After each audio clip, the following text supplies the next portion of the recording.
Por que é tão difícil entendermos a Bíblia Sagrada? Parece que lemos um capítulo inteiro e depois temos que voltar e ler tudo de novo e absorvemos tão pouco do conteúdo que acabamos de ler. Por que será que isso acontece?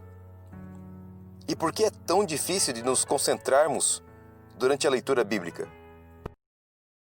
A primeira consideração que eu quero fazer é que a Bíblia é um livro espiritual e o inimigo não quer que você conheça a palavra de Deus.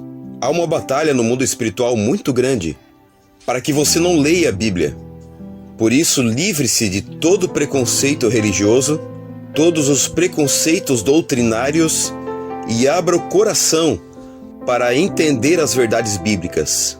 E esteja sempre em oração para que toda ação do inimigo seja neutralizada e para que o Espírito Santo venha conduzir os seus pensamentos na compreensão da palavra de Deus.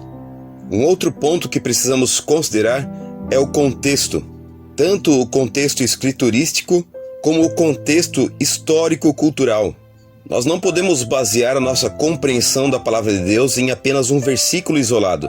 Precisamos analisar o contexto imediato e também o contexto geral, observando os versículos anteriores, também os capítulos anteriores e os versículos posteriores e também os capítulos posteriores ao texto que nós estamos tentando entender. E também analisar o contexto geral e os demais textos bíblicos que falam a respeito daquele assunto. Considerar o contexto histórico-cultural também é muito importante porque a Bíblia foi escrita durante aproximadamente 1600 anos. O primeiro livro escrito foi aproximadamente 1500 a.C. e o último livro escrito foi aproximadamente em 90 d.C., atravessando diversos tipos de culturas e costumes, onde para entendermos certos textos é necessário estudarmos um pouco a respeito da cultura da época em que o autor se encontra. São mais de 40 autores que escreveram inspirados pelo Espírito Santo para chegar à coletânea que nós temos hoje. Um outro ponto que também é importante nós observarmos é a tradução. A maioria das Bíblias, e principalmente as versões mais antigas, são escritas na linguagem coloquial, e às vezes é difícil de nós entendermos o significado das palavras. Poderíamos colocar um dicionário ao nosso lado todas as vezes que formos ler a Bíblia, ou simplesmente utilizar uma outra tradução da Bíblia Sagrada. A nova tradução da linguagem de hoje, por exemplo.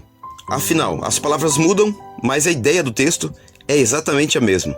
O importante é que venhamos compreender a palavra de Deus, porque realmente a palavra de Deus ela é poderosa, mas não apenas uma Bíblia aberta em cima da estante. Ela é poderosa para transformar a nossa vida desde que nós a compreendamos. Por isso, jamais se renda, não desista. Se esforce cada vez mais para compreender a palavra de Deus, porque esse esforço lhe trará resultados eternos. Eu aproveito para que nesse momento eu possa lhe fazer um convite especial. Nós temos um grupo do WhatsApp para o estudo do Evangelho. São apenas 10 minutos por dia. Isso equivale a menos de 1% do seu dia, onde nós estamos estudando o Evangelho, a vida de Jesus, os seus ensinamentos e também todo o Novo Testamento. Eu envio todos os dias um áudio de 10 minutos e você pode interagir conosco. Estarei deixando o link na descrição. Deus abençoe sua vida, sua família, em nome de Jesus.